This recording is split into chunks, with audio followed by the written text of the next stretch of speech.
പാട്ടച്ചോണി ഇപ്പൊ നാട്ടിൽ മൊത്തം പാട്ടാക്കും നോക്കിട്ടില്ല ഒരു കാര്യം ചെയ്യും.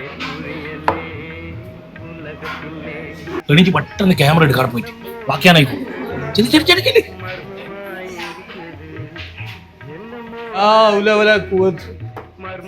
എനിക്ക് നോമ്പില്ലേ, നോമ്പ് കാലത്ത് അടിച്ചു കയറ്റുന്ന മുമ്പിൽ നിന്ന് മാറിയാട്ടെ. ഇനി ഷൂട്ട് ചെയ്യുന്ന അറിഞ്ഞില്ല, റീൽസ് ഷൂട്ട് ചെയ്യുന്ന അറിഞ്ഞില്ല, ഇനി മാറിയിട്ടുന്ന എടാ എന്ത് റീൽസായാലും നോമ്പ് കാലത്ത് ഇങ്ങനെ അഭിനയം ജീവിതം രണ്ടും രണ്ടാ. ഇത് മനസ്സിലാകുന്നുണ്ടോ പറഞ്ഞ? ഇപ്പൊ എനിക്ക് നോമ്പ് തന്നെയാ. ക്യാരക്ടർ എന്താ ആവശ്യപ്പെട്ടത്? ചായപ്പീടിയിൽ ചായ കുടിക്കുന്ന സീനാണ്. അപ്പൊ അതാ ഇപ്പൊ ചെയ്തോണ്ടിരിക്കുന്നത്. എനിക്കെന്നെ കൺഫ്യൂഷൻ ഉണ്ടാ. എടാ എന്നാലും അതെങ്ങനെ ശരിയാവും? എനിക്ക് കൺഫ്യൂഷൻ ഉണ്ട്. അതായത് മുജീബേ, ആ നമ്മുടെ മെഗാസ്റ്റാർ മമ്മൂട്ടി ഉണ്ടല്ലോ, ഒരുപാട് സിനിമയിൽ അഭിനയിച്ചിട്ടില്ലേ?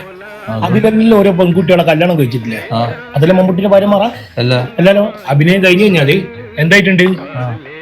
അത് ഒഴിവായി കഴിഞ്ഞു. അതേപോലെ തന്നെയാണ്. എന്നാലും കുന്നാലും ഒന്നുമില്ല. ഈ അഭിനയം കഴിഞ്ഞ് കഴിഞ്ഞാൽ പിന്നെ ഒരു ഗ്ലാസ് വെള്ളം പോലും ഞാൻ കുടിക്കൂല. കാരണം ഷൂട്ടാണ്. അത് കഴിഞ്ഞ കഴിഞ്ഞ് പിന്നെ കറക്റ്റ് എനിക്ക് മനസ്സിലല്ലോ. അല്ല അജാസേ, ഇവൻ എന്തിനാ വന്നേ? ഞാൻ നിങ്ങളെ ഷൂട്ട് കണ്ടിട്ട് അഭിനയിക്കാൻ അനക്കും പറയൂ ചായ കടി. ഇവൻ നമ്മളാളെന്താടാ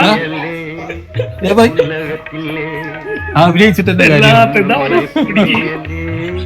ഉലകത്തില്ലേ